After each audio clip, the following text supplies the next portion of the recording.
Hello, আসসালামু আলাইকুম। কেমন আছেন সবাই? আশা করি অনেক অনেক ভালো আছেন। গ্রাফিক বয় চ্যানেলের পক্ষ থেকে আপনাদের সবাইকে সালাম ও শুভেচ্ছা। আমি আজকে ফুল পাস্ট টেন্সের উপর কিছু সেন্টেন্স আরেকটু ক্লিয়ার হওয়ার জন্য ভালো প্র্যাকটিস করে দেখাবো। তারপর আমি ফিউচার টেন্সটা দেখিয়ে তারপর ডাব্লিউএস কোশ্চেনগুলো দেখিয়ে আপনাদের রিকোয়েস্টেড ভিডিওগুলো দেখাবো। তো ফার্স্ট টেন্সটা দেখানোর কেন দেখাচ্ছি, এইভাবে দেখলে আরেকটু ক্লিয়ার হয়ে যাবেন, আপনাদের ক্যারিয়ারটা একটু মজবুত হবে। আমি জানি আপনাদের কষ্ট হচ্ছে, একই টপিক গুলো বারবার আলোচনা হচ্ছে, হয়তো আপনাদের অনেকের খুব কষ্ট হচ্ছে, কিন্তু এভাবে যদি আপনারা রেস্ট্রিকশন গুলো ফলো করেন বা সেন্টেন্স গুলো বারবার একটার পর একটা রিভাইজ করেন, আশা রাখি সুন্দর একটা কেরিয়ার আপনাদের হবে। আপনাদের সুন্দর কেরিয়ারের জন্যই আসলে এত প্রচেষ্টা। কারণ ফ্রিল্যান্সিং জগতে আমি আসলে ইংলিশ শেখাটাতে দেখছি অনেক অনেক খুব কষ্ট পায়। তো মানে অনেক ভালো ভালো ডিজাইনার আমাদের যেহেতু একটা প্রতিষ্ঠান আছে, দেখছি যে শুধু ইংরেজির জন্য তাদের অনেক কেরিয়ারে অনেক সময় অনেকটা একটা ধকল আসে। তো এই জিনিসটা খারাপ লাগার থেকে আসলে এই ভিডিওগুলো তৈরি করা, কারণ আমি যেহেতু জিনিসটা যতটুকু জানি সবাইকে সাহায্য করার একটা প্রচেষ্টা।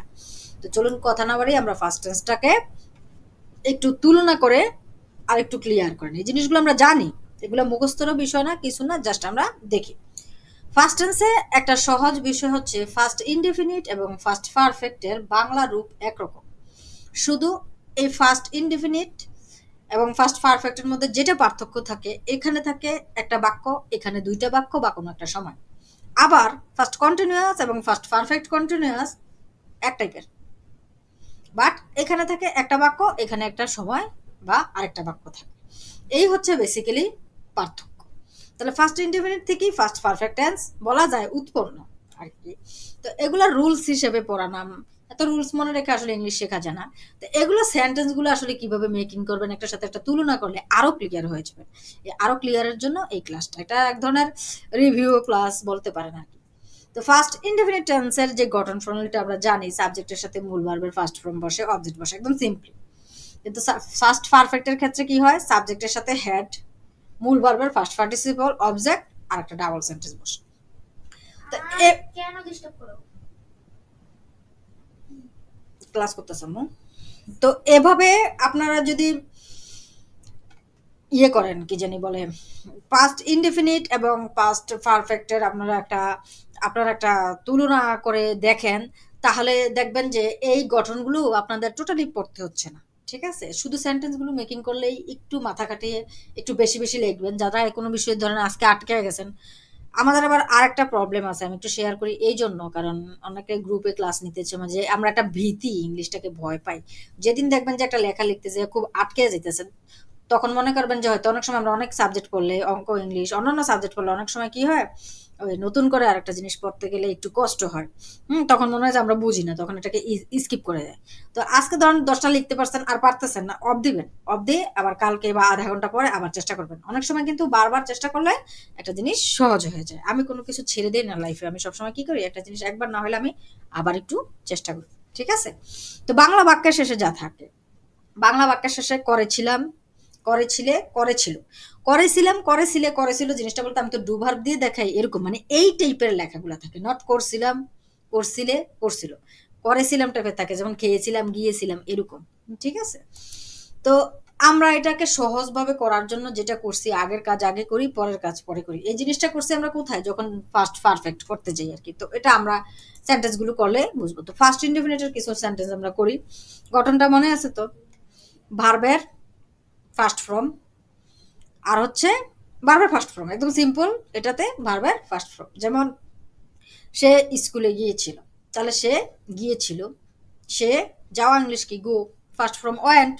সে গিয়েছিল, সে গিয়েছিল কোথায়, স্কুলে। স্কুলে একটা নির্দিষ্ট দিক, প্রিপোজিশনাল ক্লাস, এটা আমি আরো সলভ করে দেবো। কোন একটা নির্দিষ্ট দিকে গেলে যে জিনিসটা আপনি জানেন, সেখানে টু বসে। তাহলে হি ওয়েন্ট টু স্কুল, সে স্কুলে গিয়েছিল। এখানে একটা নট চলে আসছে, সরি। রনি স্কুলে গিয়েছিল, তাহলে রনি, এই সেন্টেন্সটা ভুল আসছে, আচ্ছা আমরা এটাকে স্কিপ করি। ঠিক আছে, আমার এটা টাইপিং মিস্টেক হয়ে গেছে। যাই হোক, তুমি ভাত খেয়েছিলে, তুমি খেয়েছিলে, ইউ ইট রাইস, তুমি ভাত খেয়েছিলে। তারা ফুটবল খেলেছিল, তারা খেলেছিল, দে প্লেড ফুটবল, তারা ফুটবল খেলেছিল। তাহলে তারা খেলেছিল, তারা, দে প্লেড কি খেলেছিল, ফুটবল, ফুটবল বসে গেছে। লাবণী গান গেয়েছিল, লাবণী গেয়েছিল। লাবণী গান গাওয়া ইংলিশ হচ্ছে সং, তো সিং, সিং এর first form sang, Labani sang, গান গেয়েছিল। আচ্ছা এখানে এ আসছে কেন, এই প্রশ্নগুলো অনেকে আমাকে করেন, আমি এগুলো আর্টিকেলের ক্লাসে সলভ করব, তারপর একটু বলে রাখি একসাথে মানুষ 2-3টা গান গাইতে পারে না। এই জন্য বাংলায় যদি একটি গান গেয়েছিল নাও লেখা থাকে, ইংলিশে কিন্তু লেখা থাকে লাবণী স্যাং এ সং।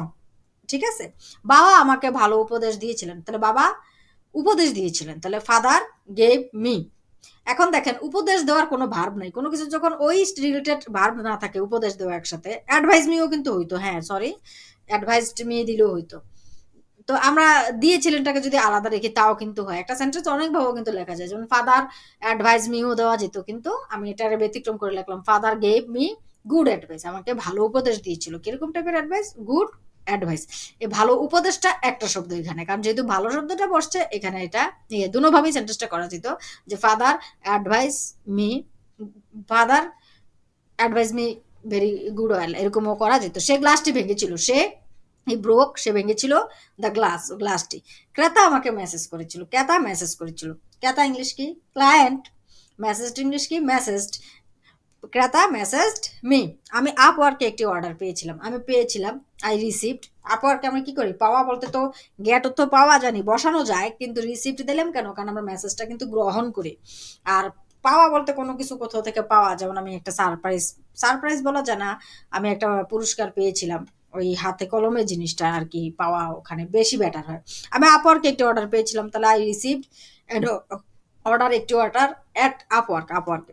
আমি বিহান্সে একটি প্রজেক্ট শেয়ার করেছিলাম, আমি করেছিলাম, আই শেয়ার্ড এ প্রজেক্ট, একটি প্রজেক্ট অন বিহান্স। কোথায়? বিহান্সে। কোনো কিছুর ভিতরে কোনো কিছু হলে অন বসে। এগুলো আমি আরো অন্যভাবে সলভ করে দেবো প্রিপোজিশনগুলো, কোনো টেনশন নিয়ে না, আর কিছুদিন একটু অপেক্ষা করেন। তারপর আছে কি? Past perfect tense. আমরা পাস্ট পারফেক্ট টেন্সে কি জানি? আগের কাজ আগে করি, পরের কাজ পরে করি। আচ্ছা, আগের কাজ আগে করি, পরের কাজ পরে করি, এই জিনিসটাকে আমরা সলভ করব কিভাবে? এখন দেখেন, এটা বাংলাতে না ইংরেজিতে, আপনারা এটা বাংলা বাক্য থেকে আগের কাজ আগে করি, পরের কাজ পরে করি, এই রুলসটা ফলো করবেন। কিভাবে? যেমন তারা তার চিঠি পাবার পর আমি রওনা হলাম, আমরা কি বললাম? পরের কাজ পরে করি, তার চিঠি পাওয়ার পর আমরা রওনা হলাম, তাহলে আমি রওনা হলামটা নর্মালি হয়ে যাবে, কারণ এটা পরের কাজ পরে করবো। তো পরের কাজ পরে কোন অংশটা করবো? আগের অংশটা মূলত। তো এটা বুঝবেন কিভাবে? এফর্টটা দাগ দিয়ে ফেলবেন, পরের পরে যে অংশটা আছে এটা আমরা পরে করবো। আমি রওনা হলাম, তাই আই স্টার্টেড আফটার। পরের কাজ পরে, এখন এই পরের কাজ কোনটা? এই পরের কাজটা মূলত পরের আগে আছে, তাহলে তার চিঠি পাওয়ার পর, I had received his letter, তার চিঠি পাওয়ার পর। তারপর তার চিঠি পাওয়ার পূর্বে আমি রওনা হলাম, তাহলে পরের আগের কাজ আগে করি, আগে আছে কি? পূর্বে আগে আছে কি? আগে আছে আমি রওনা হলাম, মানে পূর্বের সাথে কোন অংশটা আছে? এই পূর্বের সাথের অংশটা ধরবেন। পূর্বের সাথে কোন অংশটা আছে? পূর্বের শব্দটা আসার সাথে সাথে আমি রওনা হলাম। আমি রওনা ইংলিশটা কি হবে? আগে হবে, যেহেতু পূর্বে অর্থ কি? আগে। ঠিক আছে, আগে বা পূর্বের অর্থ হচ্ছে আগে। তাহলে আই হ্যাড, আমি আই হ্যাড বসলো started before I go to his letter, তার চিঠি গট হিজ লেটার, তার চিঠি পাবার পর। দেখেন, সে চলে যাবার আগে আমি এসেছিলাম, আগের সাথে কে আছে? আমি এসেছিলাম, তাহলে আই হ্যাড কাম, আমি এসেছিলাম, I had come before he left, তার সে চলে যাবার পর। ঠিক আছে, আমি স্কুলে যাবার পূর্বে, পূর্বে আর আগে কিন্তু একই, দুটোটা বুঝে দিচ্ছি কেন? সেন্টেন্স নিয়ে প্রবলেমে পড়তে পারেন পূর্বে থাকলে, এই জন্য। আমি স্কুলে যাবার পূর্বে পড়া শিখেছিলাম, তাহলে পড়া শিখেছিলাম, আই হ্যাড লার্ন লেসন, আমি পড়া শিখেছিলাম before I want to school. আমি যাবার পর তুমি এসেছিলে, পরে কি আছে? তুমি এসেছিলে, তুমি এসেছিলেটাকে আমরা নর্মালি বসে ফেলি, ইউ কেম, তুমি এসেছিলে। ফার্স্ট ফর্মে কিন্তু সব ফার্স্ট ফর্ম হয়, এটাকে বলা হয় প্যারালাল স্ট্রাকচার। আপনাদের কারো যদি ইচ্ছে থাকে প্যারালাল স্ট্রাকচার শেখার, আমার আরো কিছু ভিডিও কমপ্লিট হলে আমি তখন বলবো, শিখবেন কিন্তু তখন বলে দিব। আমি যাবার পর তুমি এসেছিলে, তুমি এসেছিলে, ইউ কেম, তুমি এসেছিলে, আফটার আই হ্যাড লেফট, আমি যাবার পর। বৃষ্টি থামার পূর্বে আমরা পৌঁছলাম, পূর্বে আমরা পৌঁছলাম, উই হ্যাড রিচড, আমরা পৌঁছলাম দেয়ার, সেখানে কোন একটা জায়গাতে দিয়ে দিছি, বিফোর দ্য রেন স্টপ। গাড়ি ছাড়ার পর আমরা স্টেশনে পৌঁছলাম, পর এই ইয়েটা না দিলেও কিন্তু হইতো, দেয়ার। তারপর আমি একটা জায়গা উল্লেখ করে দিছি। আচ্ছা, গাড়ি ছাড়ার পর আমরা স্টেশনে পৌঁছলাম, আমরা স্টেশনে পৌঁছলাম, পর আমরা স্টেশনে পৌঁছলাম, উই রিচড দ্য স্টেশন, পর after the train had started. তো এইভাবে প্রেজেন্ট ইনডিফিনিটের সাথে প্রেজেন্ট পারফেক্ট এই সেন্টেন্সগুলো যদি লিখে রাখেন, বা আমার ইংলিশ ফর ফ্রিল্যান্সিং গ্রুপে থাকেন, যারা আমার গ্রুপে জয়েন্ট হতে পারতেছেন না তাদেরকে আমি বলবো, এই ভিডিও ডেসক্রিপশনে আমি চেষ্টা করব আমার ফেসবুক লিঙ্কটা দিয়ে দিতে। এই ভিডিও ডিসক্রিপশনে ফেসবুক লিঙ্ক দিয়ে দিতে, আমার ফেসবুকে আর মেসেঞ্জারে একটু মেসেজ করেন, তখন আমার গ্রুপে আমি অ্যাড করে দিব, ঠিক আছে? তারপর আমরা শিখবো past continuous, past perfect continuous. ও আরেকটা কথা বলে রাখি, আপনারা অনেকে রিকোয়েস্ট করছেন আপু আপনার অ্যাডভান্সড কোর্সটা কিভাবে পাবো।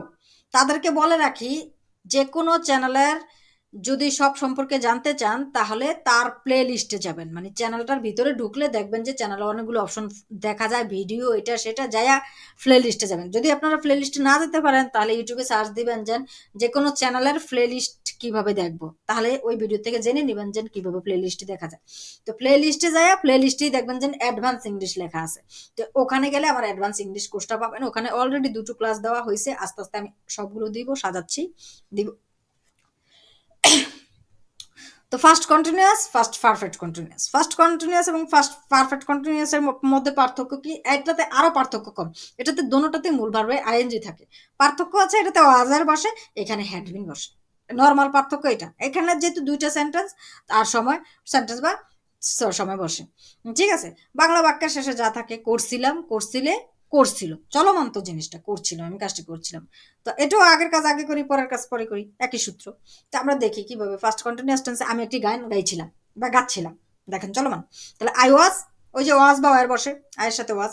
I was singing a song, আমি একটি গান গাচ্ছিলাম। চাঁদ কিরণ দিচ্ছিল, দ্য মুন ওয়াজ শাইনিং, চাঁদ কিরণ দিচ্ছিল। তুমি ইংরেজি শিখছিলে, ইউ আর লার্নিং ইংলিশ, তুমি ইংরেজি শিখছিলে। সে নাচতে ছিল না, সরি এই বাক্যটা স্কিপ করি, কিছু বাক্য এখানে ঢুকিয়ে ফেলছি নাবোধকের, ওই যে নাবোধকের ক্লাসগুলো করতেছিলাম তো এই জন্য একটু এলোমেলো করে ফেলছি। আমরা রেডিও শুনছিলাম, we are listening to the radio, এগুলো সলভ করে দেবো, টেনশন করেন না, এগুলো আমি নেক্সট ক্লাসগুলোতে সলভ করে দেবো। আমরা রেডিও শুনছিলাম, আমরা শুনছিলাম, উই আর লিসেনিং, আমরা শুনছিলাম, টু দ্য রেডিও, ঠিক আছে? কোনো কিছু শুনলে নির্দিষ্ট কিছু তখনও কিন্তু টু বসে। ছেলেগুলো গোলমাল করছিল, ছেলেগুলো করছিল, দ্য বয়েজ করছিল, war making a noise, skip হয়ে গেছে। কবির গাড়ি চালাচ্ছিল, কবির ওয়াজ ড্রাইভিং, এখানে কিন্তু নয়েজ হবে। কবির গাড়ি চালাচ্ছিল, কবির ওয়াজ ড্রাইভিং, কবির গাড়ি চালাচ্ছিল। তারা পরস্পর কলহ করছিল, তারা করছিল, দে আর কোয়ারলিং, তারা করছিল কি, কলহ বা ঝগড়া, কোয়ারলিং দিতে পারেন, উইথ ওয়ান অ্যানাদার, একে অপরের সাথে ঝগড়া করতেছিল। আমি ভাত খাচ্ছিলাম, আই ওয়াজ ইটিং রাইস, আমি ভাত খাচ্ছিলাম। তো এটাই কি, যখন আমি এবার ফার্স্ট পারফেক্ট কন্টিনিউয়াস টেন্সে করবো একই ইয়ে ভার্ব, বাট এখানে একটা সময় আসলো, তখন আমরা আগের কাজ আগে করি, পরের কাজ পরে করি, এই রুলস ফলো করবো। আর হচ্ছে ফার্স্ট পারফেক্ট কন্টিনিউয়াস টেন্সের গঠনটা ফলো করবো। তো এটার জন্য আপনারা কি করবেন, এই গঠনগুলো দেখে দেখে এইখানে ভার্বগুলো বসাবেন, বাট গঠনগুলো মুখস্থ করবেন না, বারবার বলে মুখস্থ করবেন না। যেটা করবেন সেটা হচ্ছে এই সেন্টেন্সগুলো বেশি বেশি প্র্যাকটিস করবেন। আরো সেন্টেন্স পেতে আমার গ্রুপে জয়েন্ট হয়ে যেটা করবেন সেটা হচ্ছে যে মেসেজ করবেন যে আপু আমি অত নম্বর ক্লাসটা দেখছি, সেই অনুযায়ী আমাকে হোম টাস্ক দেন, এটা আমার জন্য একটু বেশি বেটার হবে। 3 দিন ধরে বৃষ্টি হচ্ছিল, 3 দিন ধরে বৃষ্টি হচ্ছিল, সময় চলে আসছে। আমরা জানি বৃষ্টি হচ্ছিল, এই সেন্টেন্সে কি নাই, আমি আগের ক্লাসে বলে দিছি, এই সেন্টেন্সে মূলত সাবজেক্ট নাই। সাবজেক্ট যেগুলোতে না থাকে আপনার আগের ক্লাসটা দেখে দেবেন, এটার ব্যাখ্যা করছি, সেখানে ইট বসে, ঠিক আছে? তাহলে ইট হ্যাড বিন, ভার্বের হ্যাডবিন আসে, আমরা জানি অবভিয়াসলি এখানে কি আসে, হ্যাডবিন আসে। এখানে আরো সহজ, অজার না, সবগুলাতে had been. It had been raining, কতদিন ধরে, ফর 3 days, 3 দিন ধরে। 1 সপ্তাহ ধরে তারা কাজটি করছিল, 1 সপ্তাহ ধরে। They had been doing the work, তারা কাজটি করছিল ফর এ উইক, ঠিক আছে? 1 সপ্তাহ ধরে তিনি জ্বরে ভুগছিলেন, he had been suffering from fever, কোনো কিছুতে ভুগলে ফ্রম হয়, যেমন ড্রাই ফ্রম, সে না খেয়ে মারা গেছে, এরকম বৈজ্ঞা মরছে, এরকম আর কি। 1 সপ্তাহ ধরে তিনি জ্বরে ভুগছিলেন, he had been suffering from fever for a week. তুমি আসার পূর্বে আমি অঙ্ক করছিলাম, আমি করছিলাম, আমি অঙ্ক করছিলাম। আই, আই যেহেতু লিখে ফেলছে, I had been doing sums, আমি অঙ্ক করছিলাম, বিফোর ইউ কেম, তুমি আসার পূর্বে। রোহিত ও রোহান 5 বছর ধরে এই স্কুল পড়ছিল, Rohit and Rohan had been reading in this school for 5 years। সূর্য অস্ত যাওয়ার পূর্বে আমি হাঁটছিলাম, আগের কাজ আগে করি, পরের কাজ পরে করি, তো পূর্বের সাথে কি আছে, আমি হাঁটছিলাম। তাহলে আই হ্যাড বিন ওয়াকিং, আমি হাঁটছিলাম, বিফোর দ্য সানসেট। ট্রেন আসার পূর্বে তারা ঝগড়া করছিল, পূর্বে তারা ঝগড়া করছিল। They had been quarrelling before the train arrived, ঘুমাবার আগে বা পূর্বে, আগে আর পূর্বে কিন্তু এক, তিনি একটা বই পড়তেছিলেন, পড়িতেছিলেন লিখে ফেলছে, এটা চলে সাধু ভাষায় লিখছি, সাধু ভাষা আপনাদের না পড়লেও হইব, পড়ছিলেন লিখলেই হবে, এত পড়ার দরকার নেই ফ্রিল্যান্সারদের, ঠিক আছে? He had been reading a book before he slept, সূর্য ডুবার আগে তারা 1 ঘন্টা ধরে ফুটবল খেলছিল, তাহলে তারা 1 ঘন্টা ধরে খেলছিল আগে। They had been playing football for an hour before the sunset, class শুরু হবার আগে ছেলেরা গোলমাল করছিল, the boy had been making a noise before the class began. আচ্ছা, এখানে যদি আগে জায়গা পরে থাকতো তাহলে কি তো ক্লাস শুরু হবার পরে ছেলেরা গোলমাল করছিল, তাহলে ছেলেরা গোলমাল করছিল এটা হয়ে যেত নর্মালে the boys, the boys had বিনের জায়গায় কি হতো the boys made a noise after the class had been began. এখান থেকেও কিন্তু আপনারা সেন্টেন্স বানাতে পারেন, যেখানে আমি এগুলো পূর্বে আগে দিয়ে করছি, আপনারা পরে দিয়ে নিজেরা সেন্টেন্স বানাও কিন্তু প্র্যাকটিস করতে পারেন। নিজের থেকে কিছু বাংলা লেখারও চেষ্টা করবেন, কারণ আমরা বাঙালির অরিজিনালি ঠিক মতো বাংলায় গুছিয়ে লিখতে পারি না, ইংলিশ লিখবো কিভাবে? ঠিক আছে। তো যাই হোক, আমাদের শিক্ষা ব্যবস্থা আসলে সঠিকভাবে গোছানো না দেখি আমাদের জীবনে এত কষ্ট করতে হয়। কষ্ট কমানোর চেষ্টা করছি, আমার জন্য দোয়া করবেন। ইংলিশ ফর ফ্রিল্যান্সিং, এটা হচ্ছে আমার মেসেঞ্জার গ্রুপ। আমি এটাতে এই কিছুদিন আমার কিছু প্রবলেমের কারণে, একটু বেশি প্রবলেম, আমি একটু স্যাটেল হচ্ছি। স্যাটেলিং এর জন্য আমি কি করতে পারতেছি না, একদম রেগুলার ক্লাসের হোমওয়ার্ক গুলো দেখতে পারতেছি না। যারা আমার ক্লাসের পুরনো আছেন তারা চেষ্টা করতেছে এগুলো সলভ করার, তাদেরকেও রিকোয়েস্ট রাখবো আপনাদের ক্লাসগুলো সলভ করে দেওয়ার জন্য। আমার একটু কষ্ট হচ্ছে, তো যাই হোক। তো গ্রাফিক বয়ের চ্যানেলের পক্ষ থেকে এতক্ষণ সাথে থাকার জন্য থ্যাঙ্কস ফর ওয়াচিং। আল্লাহ হাফেজ।